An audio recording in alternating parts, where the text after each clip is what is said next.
It is 8:50 a.m. Pacific Daylight Time. It is the 21st day of October 2025. This is episode 1194 of Bitcoin, and I got a lot to go through. We got a new layer 2. It's been dropped. It is in... It looks like it's just flat ass launched, so we'll get into that. And then what we've got, the Federal Reserve, one of the governors, Chris Waller, during a payments innovation conference, said some stuff that is actually kind of bullish for Bitcoin. Canada is not. We've got some mining ban going on up there.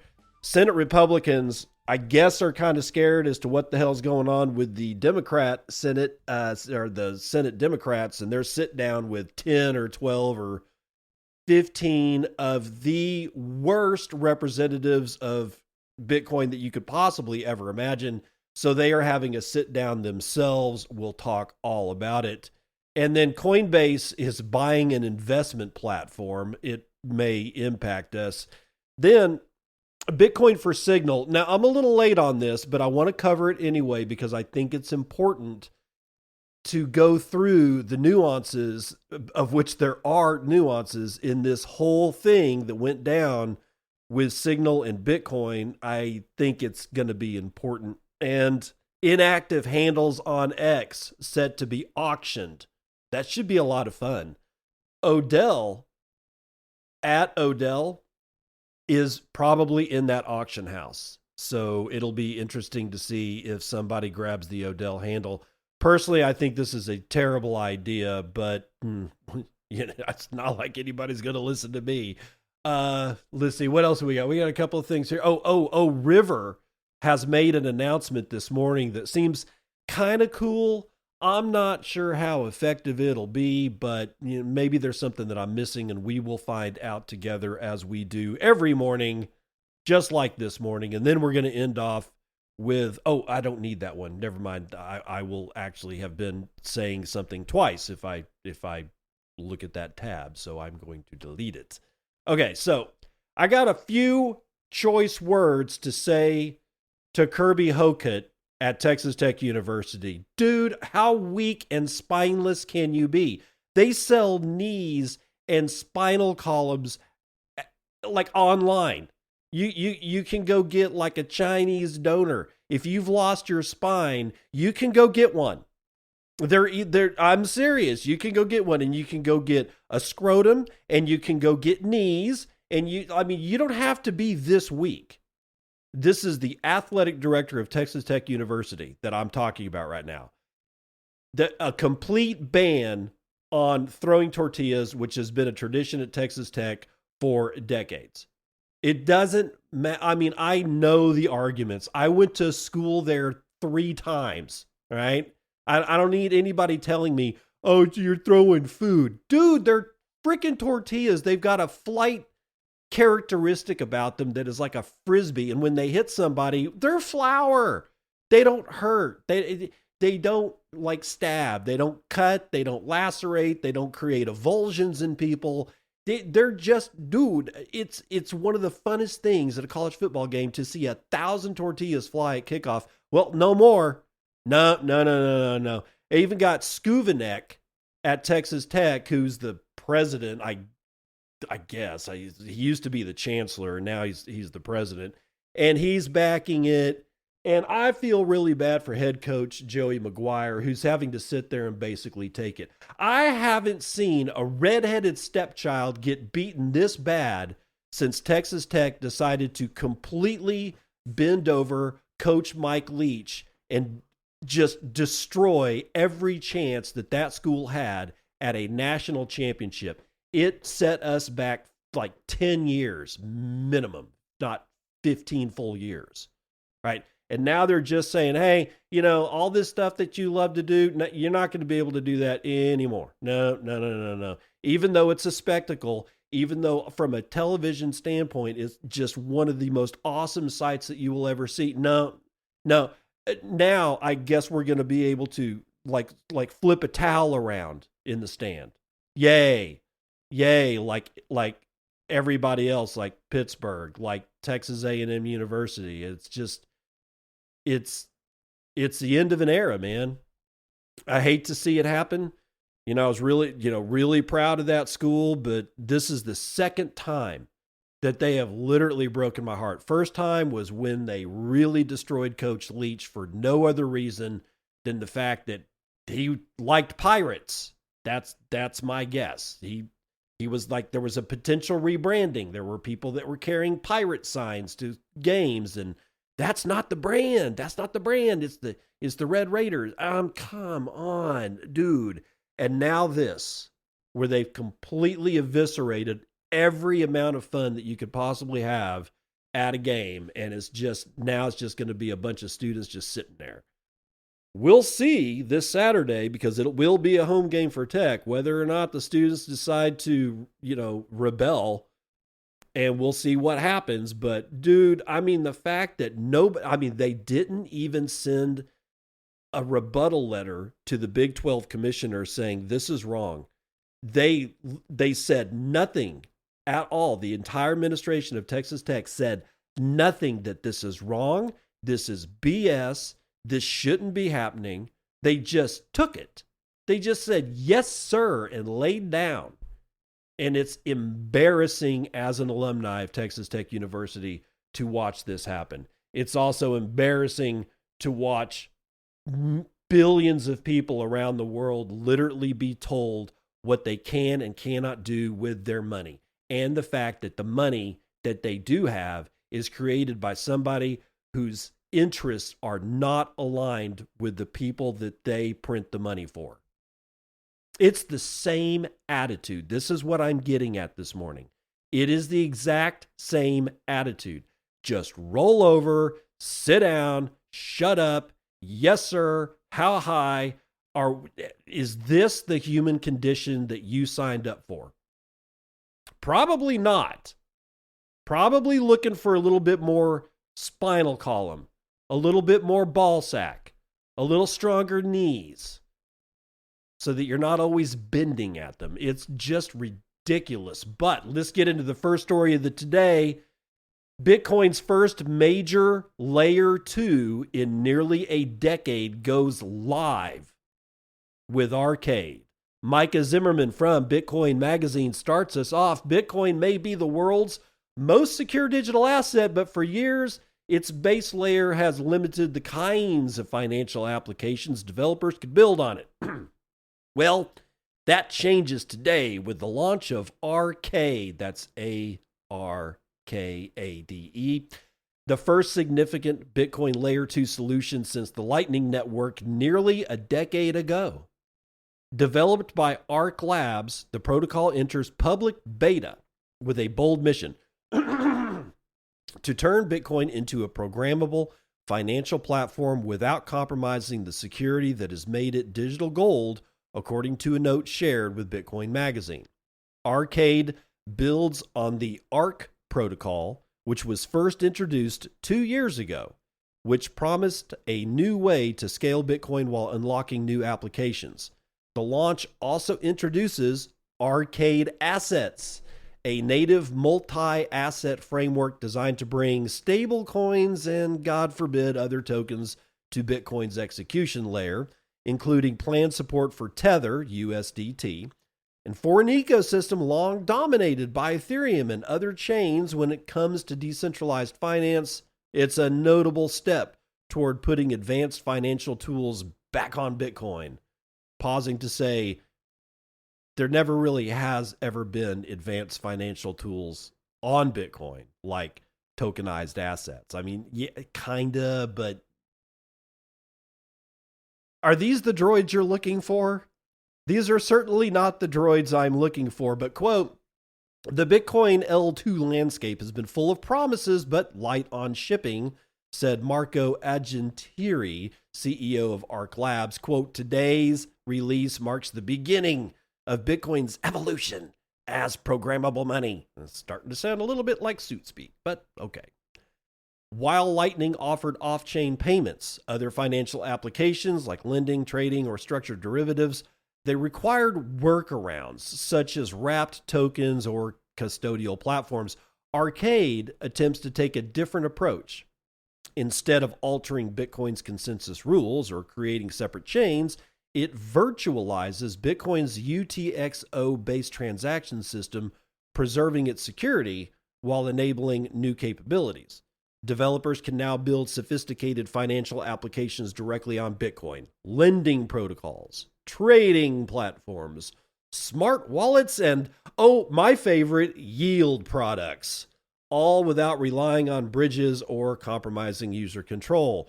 Pausing to say, always ask the question, where does the yield come from? Whenever you see something say it's got a yield on it, just where does it come from? It's an easy question, and the answers will tell you more than you think. If you get answers, that is. User assets remain secured by pre-signed transactions, meaning funds can always be reclaimed on-chain if needed. Arkade's technical innovations include virtual transaction outputs, VTXOs, for instant off-chain execution, batch settlement to compress thousands of operations into one single Bitcoin transaction, that's good, and integration with the Lightning Network, also good, through bolts to facilitate liquidity swaps. Initial launch partners include Breeze, Blue Wallet, BTC Pay Server, and exchanges like Bull Bitcoin and Layer Z Wallet, which are the builders of the Blue Wallet, according to the note. For the Bitcoin community, the launch signals more than just another protocol. It represents a turning point in the narrative around Bitcoin as money versus Bitcoin as programmable infrastructure. Stablecoins, which have largely migrated to Ethereum and other chains, may find a secure home on Bitcoin. For users, this could mean safer, more efficient ways to manage digital assets and access financial services without leaving the Bitcoin ecosystem. Quote, Arkade isn't just a product launch. It's the foundation for the next decade of Bitcoin development, said Alex Bergeron, ArcLab ecosystem lead. Quote, every major financial application needs a programmable foundation, and that's what we're building, end quote, and end of article. So what to say about this? Well, I'm not all enthused about digital tokenization on Bitcoin through a layer 2. Am I going to stop it? No. But I don't have to be excited about it. I don't have to like go, oh boy, oh golly, oh gee. And yield products, if you've listened to this show long enough, you kind of know my stance on that. I don't have anything inherently, I don't inherently hate yield just because it's yield. I'm not like accessing the biblical Old Testament about usury and shit. That's not what I'm saying. I'm saying that most yield products do not really make it explicit where that yield comes from. And I've seen many, many people get burned alive down to ash because they never really investigated the company that was offering them a yield product, which they put their money into. This is the problem that I have, because yield can be used as a word by two different kinds of parties. People that actually have yield, and they can tell you where that yield comes from, like they make loans and they take interest on those loans, and you get a part of that interest, and that's the yield when you allow your Bitcoin to be used by this company to make loans, and they make good loans. This would be somebody like Unchained, but I'm pretty sure that Unchained doesn't have a yield product. They just make loans and then they take interest on that loans, and that's how they fund themselves. And that's fine. But if they were to offer some kind of product where, hey, anybody can, put Bitcoin into Unchained and we'll give you some yield, at least I know where the yield comes from. But then there's the second kind of party. Just straight up scammers. Oh, you're going to get 10.76% yield on this. We can't really tell you exactly where the yield comes from, but you'll get 10%. Yeah, not excited about this. The other thing that I want to say about Ark is that when Ark was first announced about 2 years ago, which, by the way, let's back up just a sec. when the white paper for Lightning Network dropped, it was almost exactly 2 years before Lightning Labs dropped Lightning Network as a test.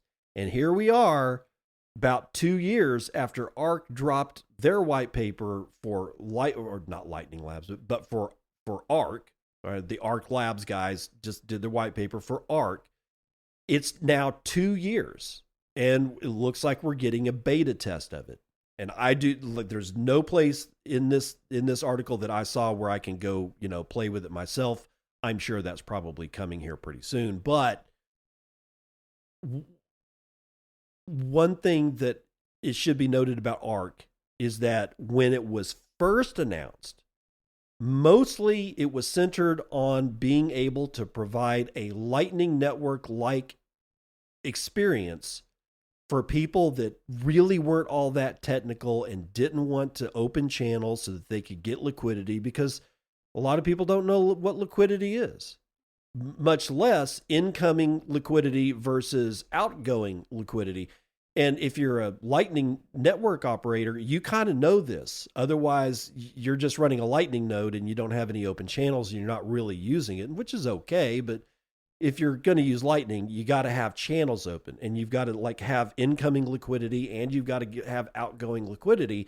And that management, it's not like it's a nightmare. I mean, I don't normally manage my stuff, but I did have to make a lot of connections. I did have to open channels with a lot of people. I've got a lot, there's quite a bit of, Bitcoin tied up in my Lightning node at this point, and I use it every single day. But there's technical stuff that goes behind it. And Ark was kind of designed to alleviate that situation so that new users didn't have to worry about that crap. But now all of a sudden, I got stable coins, I got digital assets, I got freaking yield products, I got exchanges, and this kind of concerns me. I hate seeing them bite off, try to just get the whole enchilada all at once. Eating an entire enchilada all at once can be messy. So I'm watching this. I'm excited that Ark is releasing, but we shouldn't just sit there and go, oh, it's going to be fine. No, we should still remain adversarial as we always have as Bitcoiners. Okay, on to this tweet from a woman named Eleanor Terrett, who is a journalist and host of @CryptoAmerica, and she was formerly with Fox Business. I'm going to give her a break and just go ahead and take what she says just as it happened.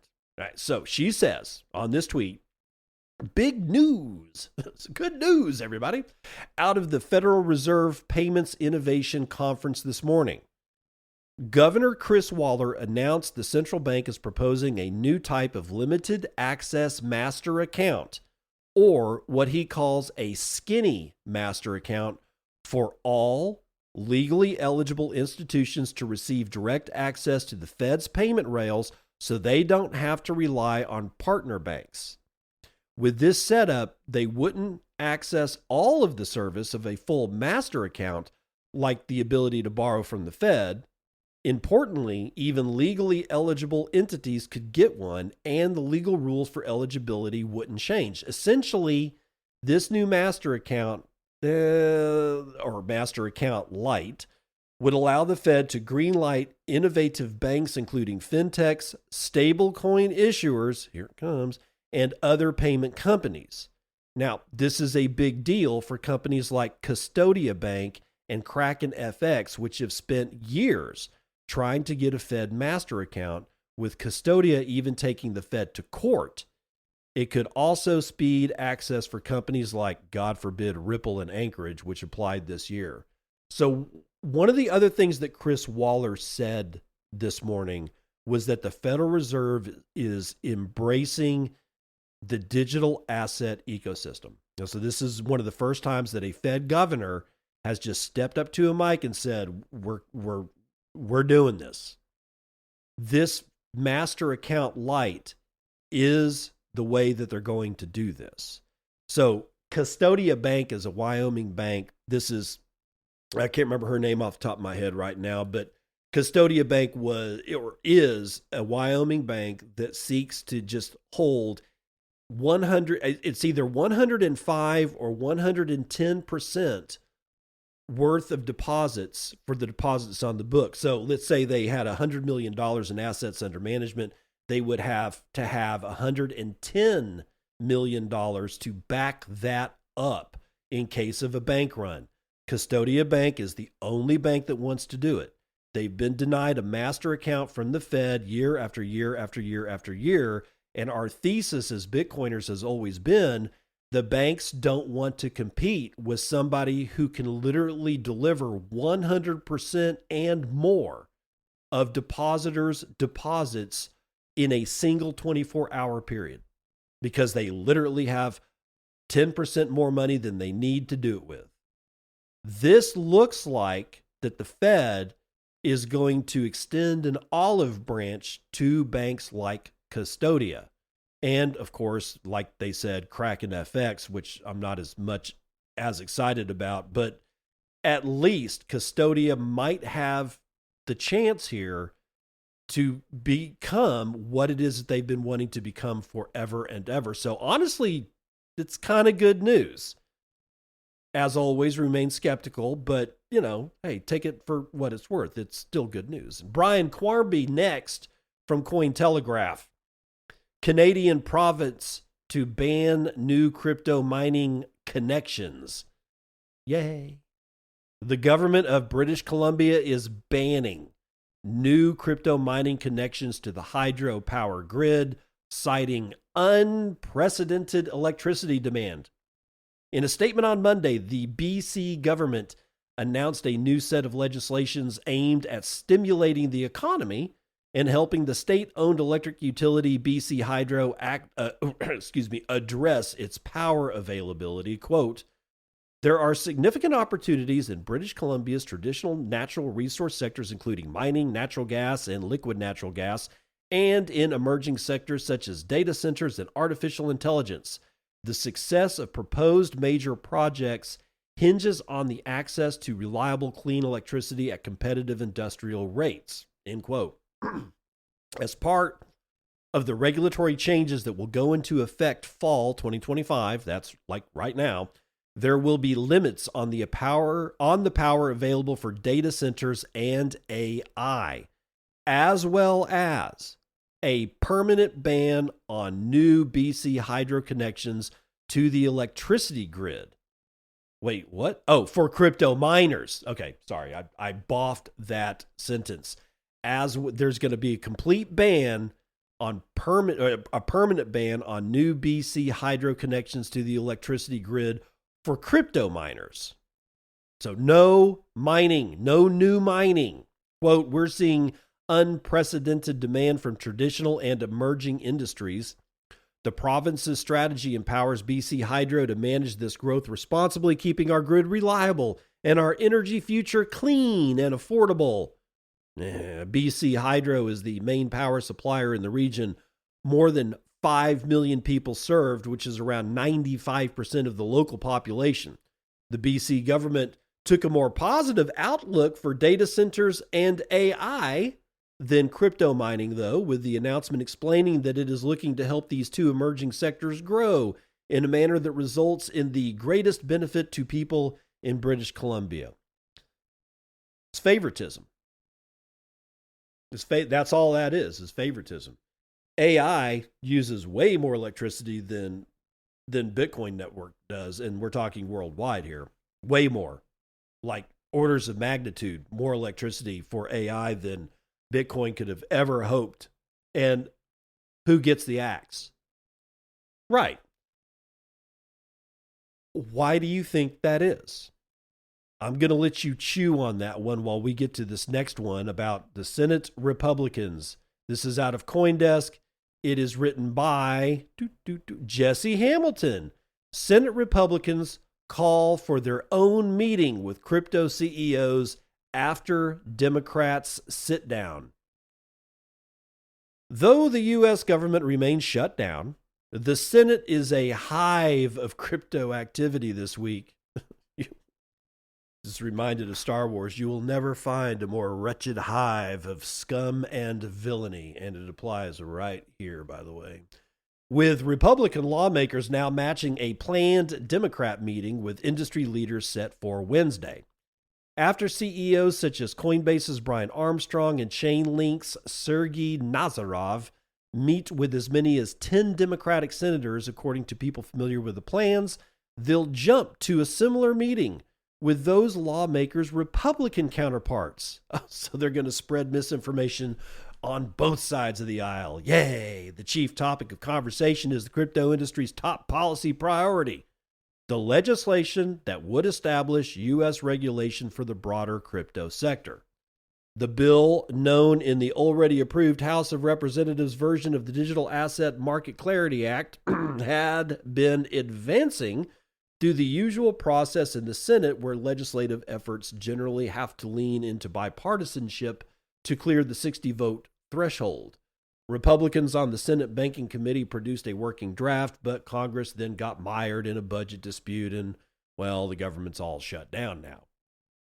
Possibly more importantly, a document showing suggested Democratic language on decentralized finance leaked, causing an uproar from industry insiders who cast it as a potential deal breaker in the negotiations. So, the Senate Democrats and leaders from the industry set up a Wednesday meeting to hash things out. I see what you did there. And now, Republicans will hear from them too. In that second meeting, the industry's GOP allies will likely get an indication of which points the CEOs were told by Democrats that they're encouraging movement on. Industry leaders involved in these meetings are said to include the heads of Kraken, Uniswap, Galaxy Digital, Solana Policy Institute, and senior executives from Circle, A16Z, and Jito. A prevailing sentiment from many crypto lobbyists is that it would be difficult to get the market structure bill back on track this year, and next year's midterm elections could make any serious policy efforts difficult. Without this legislation becoming law, the sector is left only halfway to enacting its policy aims in the U.S., having celebrated a first major success with a new law to regulate stablecoin issuers. So, Republicans want a meeting too, and they're going to be talking to probably the exact same crew of miscreants that the Democrats have asked to talk to them. This is not good news. Because this is going to be Brian Armstrong and the rest of these morons telling Republicans and Democrats about altcoins, shitcoins, ICOs, yield products, God only knows what else, but not actually getting to the meat of why this entire industry exists in the first place, Bitcoin. Guarantee they're not going to talk about it. But you know who wants it? Permanerd. Permanerd wants your sats, and you can go to satsforsnacks.com and pick you up some dehydrated peaches. He's got dehydrated organic mango. He's got dehydrated bananas, and I think he's got some dehydrated apples, and a couple of other things are coming out. And this is the guy that gave me the Comfrey Salve, which he calls proof of healing. It's made with Comfrey. You put it on your hands where you got scratches and small cuts and abrasions, bruises, contusions, all that kind of stuff. Not deep wounds, but light surface wounds like bee stings and shit like that. It really helps heal. And it's because of the Comfrey. If you've listened to the show for any length of time, you've heard me talk about Comfrey before. It is a magic plant that anyone can grow.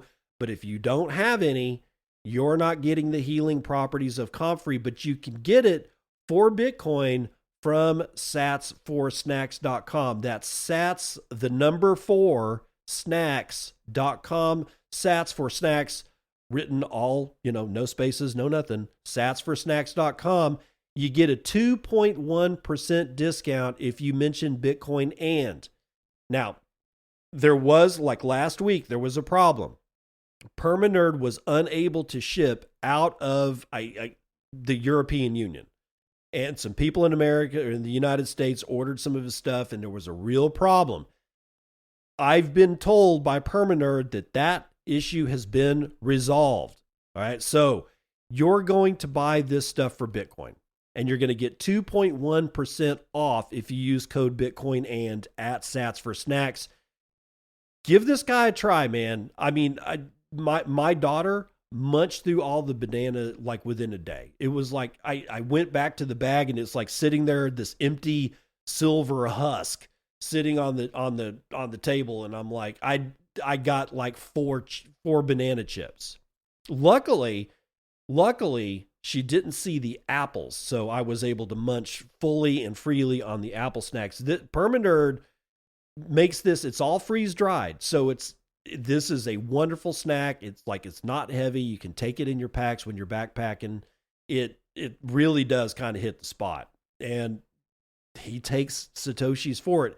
And not only do you get 2% off or 2.1% off when you use Bitcoin, and you're also letting Permanerd know that you heard about it here on the Bitcoin and podcast in the Circle P. It's where I showcase plebs just like you that have things for sale to plebs just like you who might want to buy them.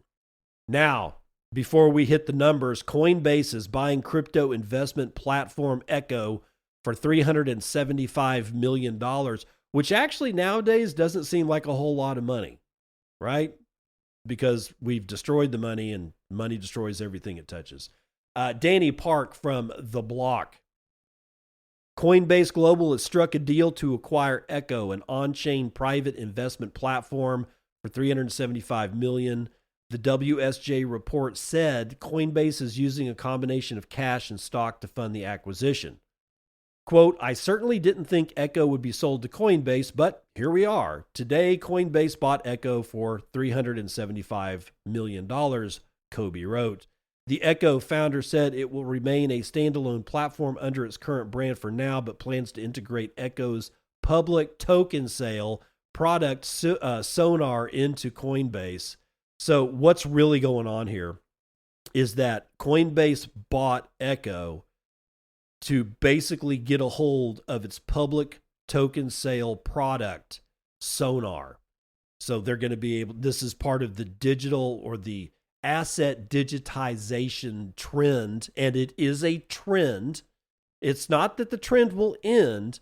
It will end for some people in tiers and fetal positions, but other than that, we're going to end up with Chevron on the blockchain at one point or another. Some people will do okay because they'll understand it. Other people are not going to do okay. This is the further enshittification of what's left of the legacy financial system as they try to compete with Bitcoin. It's not going to work. Let's run the numbers.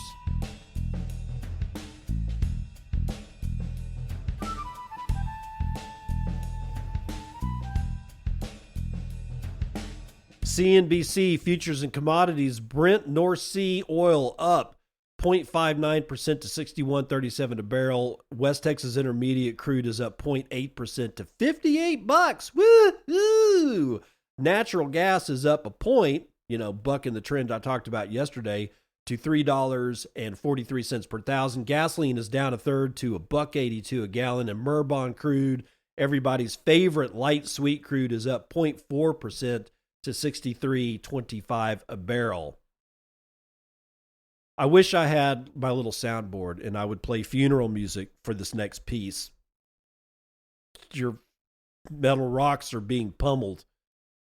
It's actually kind of awful. Gold is down almost 5%.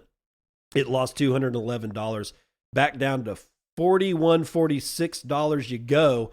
Platinum down 6.6%, silver down 6.59%, copper down 1.13%, and palladium down 6.2%. A veritable bloodbath in the metal markets today. What I'm seeing on Twitter, and not so much on Nostr, because there's, Nostr isn't anywhere close to as negative as Twitter is. Twitter's a full-blown hate machine.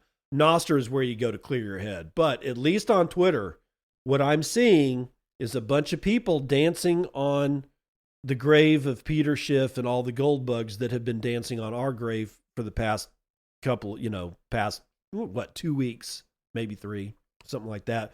But definitely more over the last week. Don't do that. That's A, poor sportsmanship. B, of course there was going to be a blow off top for metals. You don't get those kind of gains. I'm sorry, but at this point I'm seasoned. I've seen this all before. Does this literally mean that the rise in gold and other precious metals is over? I don't believe so. This is, again, not investment advice. How low will it go? I don't know. I expect it to start going back up sometime like later on this afternoon, but will it go back? Will it get back to its all-time high that it posted yesterday? Probably not in a couple of days, but you know, I wouldn't sit there on Twitter and dance on these people's graves. At one point or another, we're going to have to figure out a way to become friends. With the gold bugs and the Bitcoin people are going to figure out a way to recognize that they're literally standing on the exact same ground. We all want the same thing, and picking on each other isn't helping very much. Ag is fully mixed today. The biggest winner is coffee, 1.6% to the upside. Biggest loser is sugar, 2.5% to the downside. Live cattle is not affected.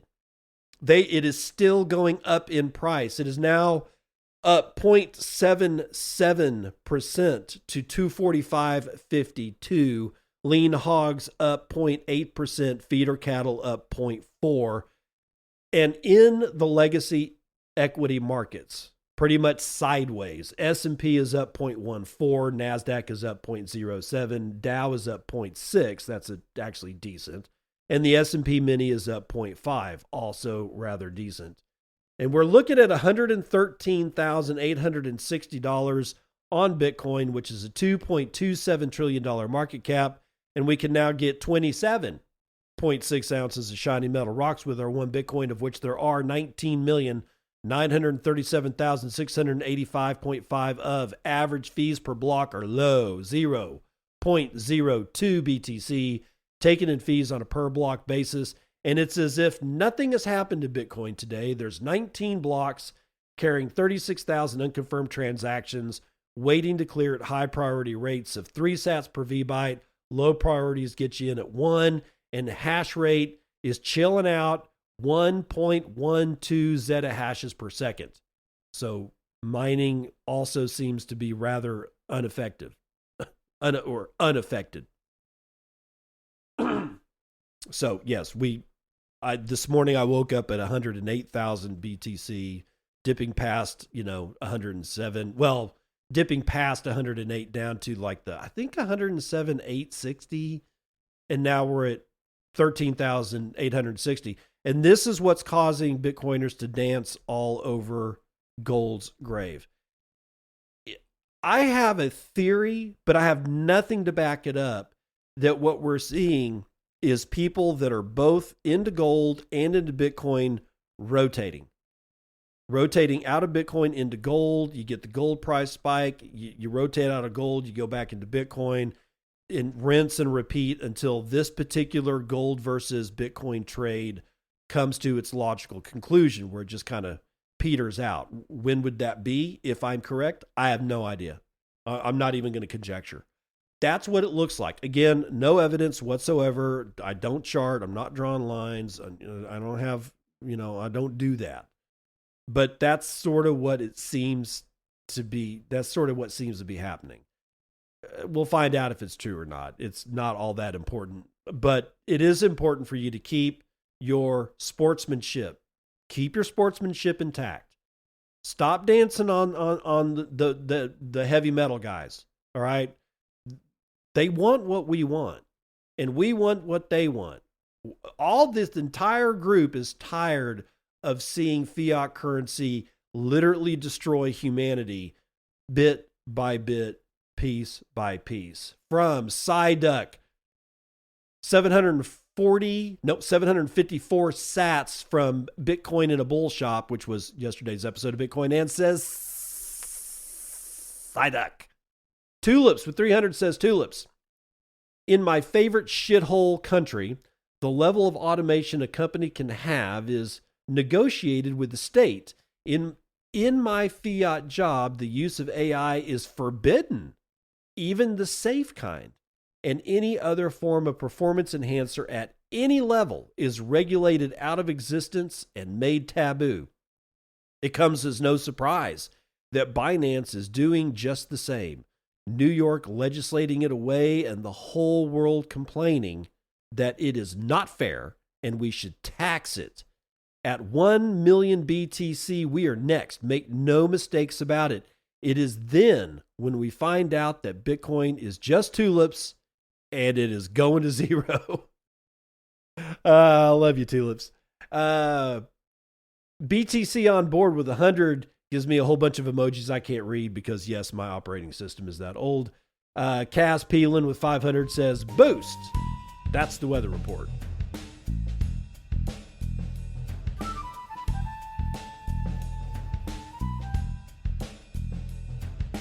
Welcome to part 2 of the news that you can use. Bitcoin for Signal.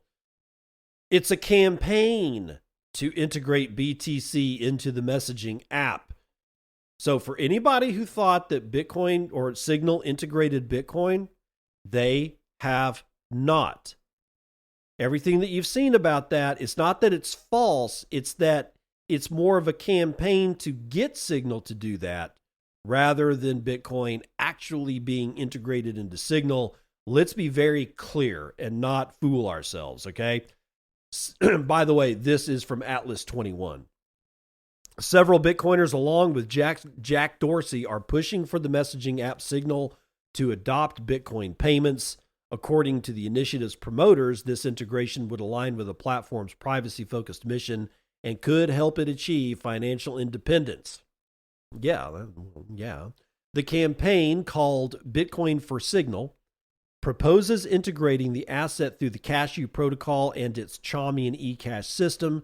Developer Callie shared the campaign on X, receiving public support from Dorsey, who commented, "At Signal app should use Bitcoin." That's exactly what Jack said.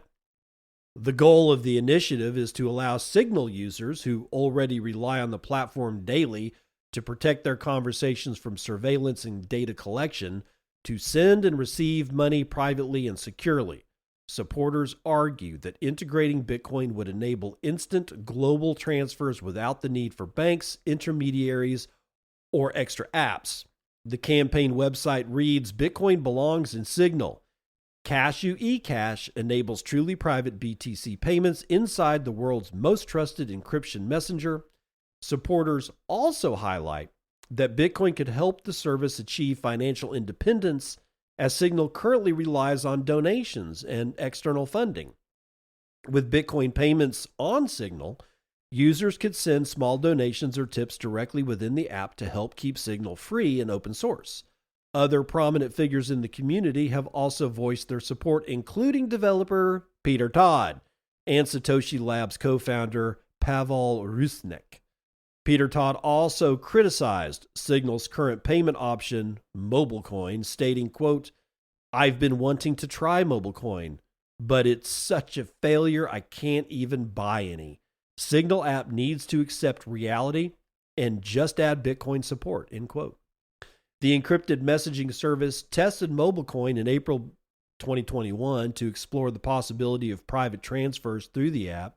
Over time, however, users and experts have identified multiple issues with that system. Critics also point out that MobileCoin is hard to buy or use in most countries, as it's not available on many exchanges. The app currently has around 70 million monthly active users. Analysts believe that even a small percentage of them if a small percentage of them started sending Bitcoin through the app, Signal could become one of the largest platforms for private peer-to-peer transactions. Yeah, that's true, but we also have Nostr, so there's that. But clearly Nostr isn't anywhere close to as private as Signal is. That's not what Nostr is for. However, it should be noted that Signal, along with a whole bunch of other stuff that went down with Amazon East 1, also went down. which is not a good look because I mean, and I don't know if Signal said yes, we actually use AWS for some of our back end. I haven't seen them say that, but it's awfully suggestive that they do. And that's not good because that means that data is running through Amazon. However, Signal is fully encrypted. So unless that encryption is really weak, then Amazon literally has no idea what the hell's going on in a Signal chat, but still it's a little bothersome, if not flat out worrisome. But a lot of people were posting some videos that showed a mock-up. It was either a mock-up or it was a fork of Signal shuttling around cashew payments. And some other people said, look, Bitcoin's on Signal. No, it's not. The only way Bitcoin gets on Signal is if we're loud enough to get Bitcoin on Signal. That mock-up, or rather that, which I actually think it was a full fork of Signal with an actual live cashew transfers going on inside. It demonstrates to me that this is already possible. We already know how to do it. All it needs to be done is actually be implemented on Signal, but they're not going to do it unless people are loud and proud about it. So you might want to start voicing the fact that you want Bitcoin on Signal with cashew. All right, moving on to Sam Borgi writing for Cointelegraph. X launches market for inactive handles amid push to monetize digital identity. Again, people, nostr. If you haven't figured it out, I know that it's a little bit of a lift for people that aren't used to the way decentralized things work. You know, you're responsible for generating your own private public key pair. You're responsible for keeping those safe. You're responsible for learning how to log into nostr apps. I get it. It's not for everybody. It needs to be. But that needs to be both the developers on nostr clients as well as users seeking to get away from centralized applications like Instagram and Twitter, at least having a namespace and something that can never go down. It's both parties' responsibility to meet each other where they're at. You know, developers need to really look at how people think about what the hell a private public key pair is and how are they used. And the public needs to think about stretching their legs a little bit. Right? It can't just be one group. Somehow or another, we got to figure out a way to meet in the middle. But this story is one of the reasons why you want to be in control of your private identity, your private key, your digital identity, whatever the hell you want to call it. Because now @Odell is potentially going to be sold. Do you have any idea?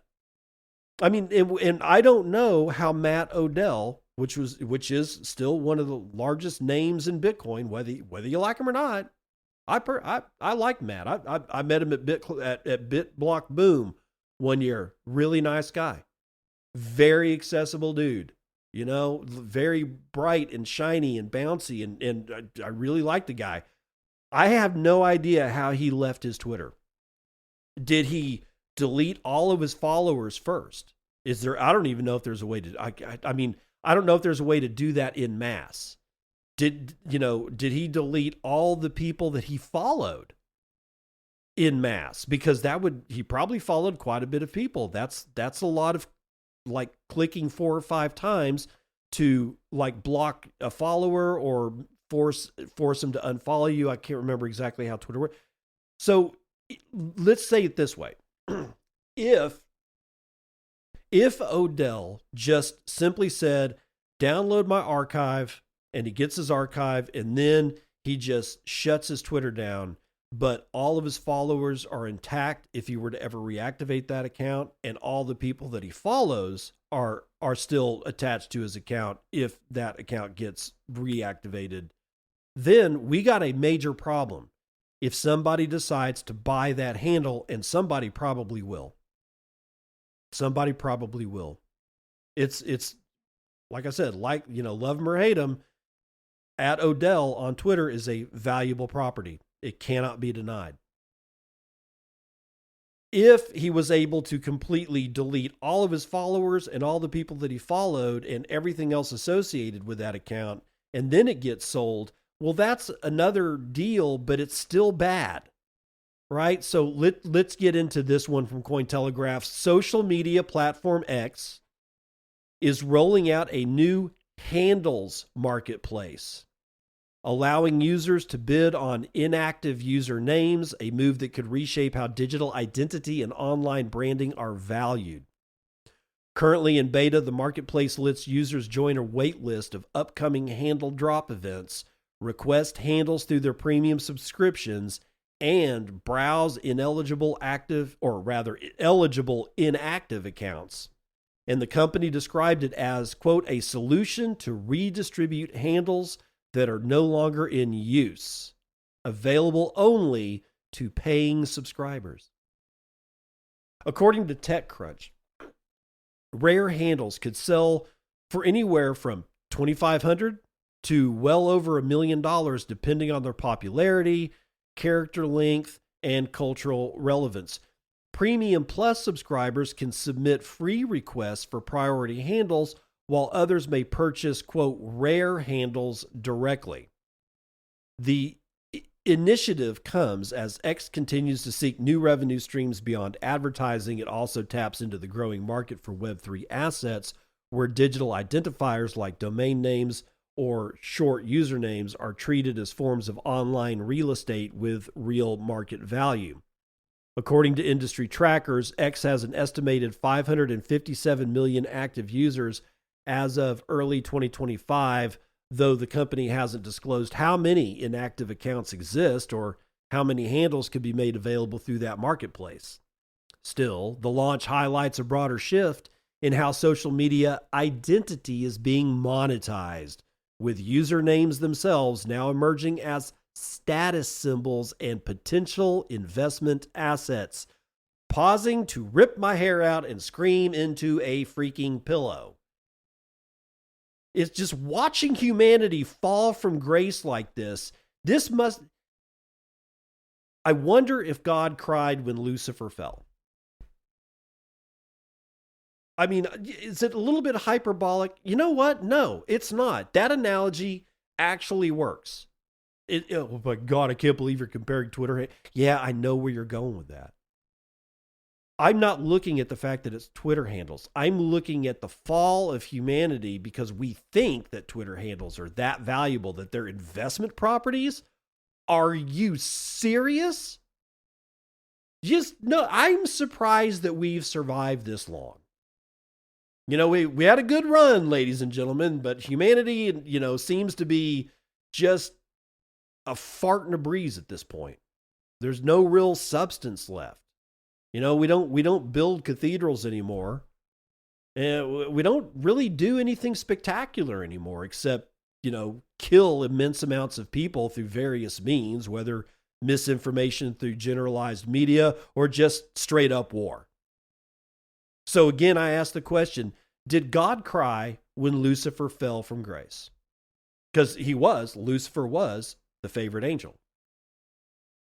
He was an angel. He was a fallen angel. That's where Lucifer comes from. The devil, as so many people also name Lucifer, was in fact God's favorite angel and fell.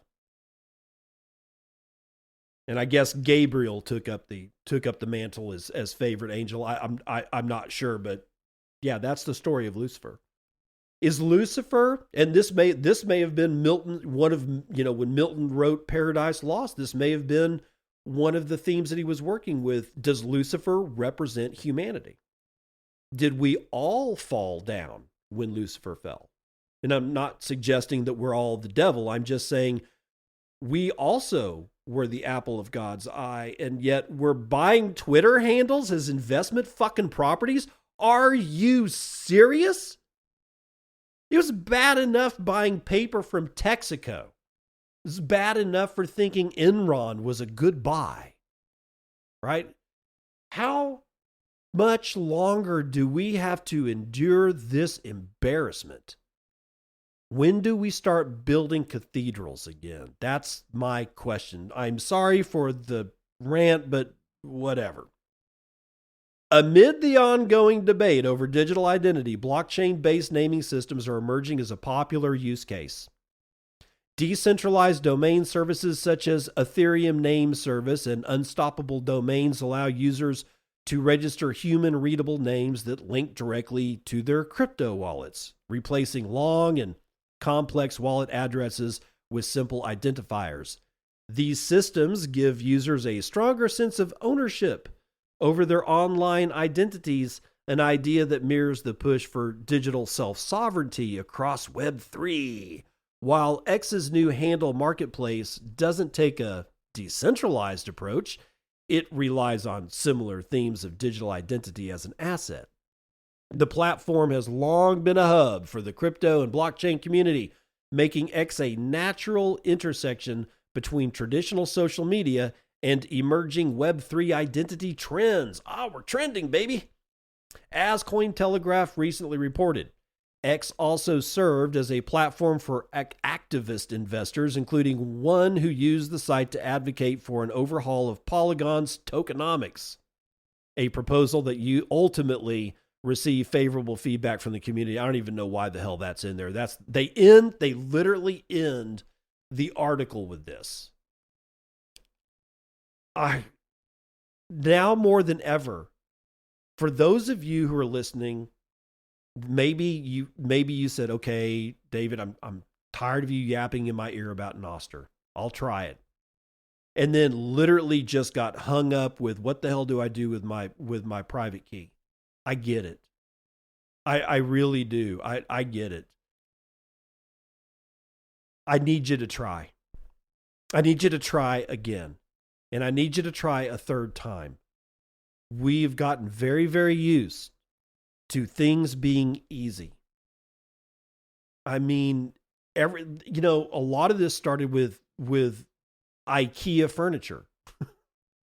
It's shitty furniture, but almost any idiot can actually build it out of the box, given like a single folded page of instructions. Everything has been easy. Back in my day, when you got a bicycle for Christmas, you were guaranteed that your father and your mother had to probably drain a bottle of wine Christmas Eve, setting that son bitch up, because it didn't come. They're like, if you bought that thing in a box, it didn't really come assembled. And so that's where the whole thing, some assembly required. That's what nostr is. It is some assembly required. You have to work at it, but what do you get on the other side of that? You get a digital identity that can only be put up to auction by you.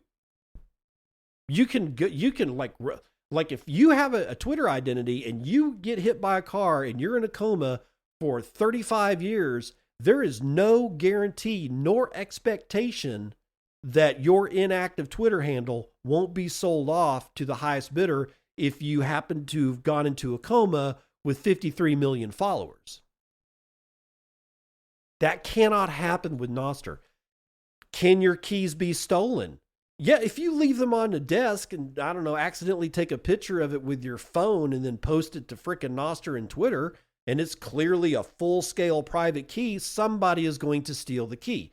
You can't be dumb with it, but it's not going to just get stolen when it's online, and it sure as shit isn't going to get auctioned off, because that's not the way nostr works. Again, nostr, because it's some assembly required, has a whole lot of safeguards that guards against this very thing from happening. Now, people like Matt Odell, here's what I fully expect from Matt Odell. He's going to pick up his Twitter account again. He'll pick it up again just to make sure that @Odell doesn't get sold to somebody. because I think and he would be doing it really out of a kindness to make sure that nobody gets that name to scam people with, because that's exactly why you would want at Odell if you are not Matt Odell. Or you may be a good person with a lot of money and buy that at and make sure that it's locked away and nobody can ever use it, because you know what I said is true, that somebody else with nefarious purposes would use it for nefarious purposes. But I'll bet you my hat that you see Matt Odell reactivate at Odell on Twitter and just not use it or use it very lightly, just to keep it out of the hands of the Handle auction house. This is ridiculous. I'm pretty sure that God cried when Lucifer fell. All right, let's get into it. Oh, still chilling out at 113,550. Some staying power, at least. All right, it's from Bitcoin Magazine's Juan Galt. Early riders back Oreo. I think is how you pronounce it. Aureo. Let's say Aureo. Aureo. Early riders backs Aureo with $1.1 million for secure Bitcoin custody in Latin America. We're running down south, going to have some margaritas. Aureo, formerly known as Swapido, has raised $1.1 million in pre-seed funding from early riders to develop a specialized Bitcoin platform targeting high net worth individuals, family offices, and companies in Mexico and greater Latin America. The funding, announced on October the 20th, 2025, will support the creation of a white glove service focused on secure Bitcoin transactions, custody, and advisory for institutional and long-term holders. Aureo positions itself alongside US-based firms like OnRamp and River, adapting similar models to regional needs. Launched as Swapido on October the 11th, 2024, by CEO Gustavo Flores Esches, the company initially operated as a web app facilitating Lightning Network to peso conversions. In its first year, it processed over 5 BTC in volume for hundreds of advanced users, serving as Mexico's simplest off-ramp for spending Bitcoin. So there you go. This is anything in Latin America that has something to do with Bitcoin is good. So I applaud these people. Now, last up for the day, introducing Supercharged recurring buys from your friends at River. No, they're not a sponsor, but they did announce this today, and it looks kind of interesting. This is out of river.com. It's from their blog. On River, you can now supercharge your recurring Bitcoin buys. Supercharge recurring buys double during dips automatically and with zero fees. Recurring buys are a proven way to build wealth with Bitcoin. By investing a set amount on a regular schedule, you smooth out price swings and grow your stack consistently over time. Bitcoiners have used this strategy for years to achieve their financial goals. But as Bitcoin investors, we want the best of both worlds: to invest consistently and to buy more when the price drops. This was impossible to do automatically until now with supercharged recurring buys. If the price is dipping at the time of your order, it can now automatically supercharge up to 100%. While most people fear volatility, Bitcoiners see an opportunity to own more of the world's scarcest asset. Zero fee recurring buys on River enable you to invest in Bitcoin on a schedule that works for you. A supercharged recurring buy works the same way, but with one key advantage. If the price dips at the time of your recurring order, you automatically buy double the amount. So how do I set up supercharged recurring buys? And it gives a list of instructions. What I'm looking for something in particular here. Let's see. What triggers a supercharged recurring buy?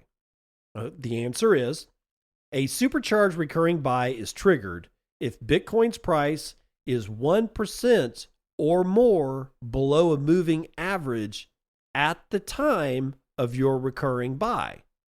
And can I supercharge an existing recurring buy? Okay, so here's where I have my problem. Because you know me, I've always got a problem with something. What's not said is, because I can set up a buy that happens at a certain time of day, like 4:00 p.m. every Monday. That's sort of the way these recurring buys work. But, and I'm trying to wrap my head around how I want to explain this. If I'm buying at 4:00 and I buy, like, let's say $100 worth of Bitcoin every Monday at 4:00 p.m. East Pacific Daylight Time. What if that dip happens at 5? So here's what's not being said is that where do they somehow massage this out throughout the day? I mean, it's like, if I go down like 1% and it just happens to be at the time of my recurring buy, then instead of $100, I buy $200. But what if it drops further from there?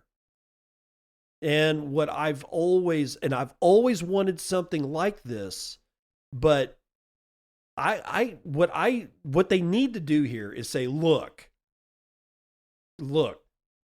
with some kind of algorithm, I would need you to scan Bitcoin's price, and I need you to buy somewhere every Monday. We'll say the granularity stops at Monday, and say sometime on Monday between the hours of, 12 a.m. Eastern and 12 p.m. Eastern time, I want somewhere close to the lowest average price I can get during that day, if it happens.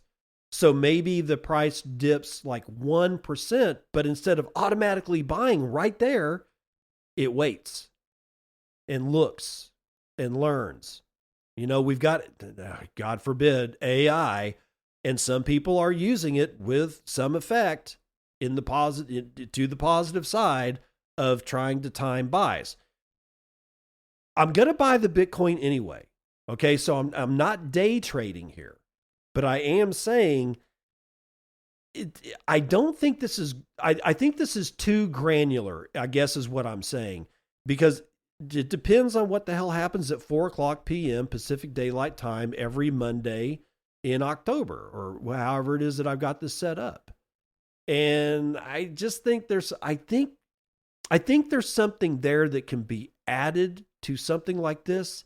And I'm just kind of floundering on being able to describe it well, which I'm going to rely on you, the crew, to be able to describe it for me. What is it I'm trying to say here? You've got enough information to pull out what the hell's in, those 4 neurons that are still firing up in my head. Tell me what it is. How do I describe what it is that I'm trying to describe in a single phrase? 100 sats to the winner on Nostr. Let's put it that way. I'll see about releasing a Nostr note about it later today after I'm done. And I am actually done for the day. So don't dance, and I'll see you on the other side. This has been Bitcoin and I'm your host, David Bennett. I hope you enjoyed today's episode and hope to see you again real soon. Have a great day.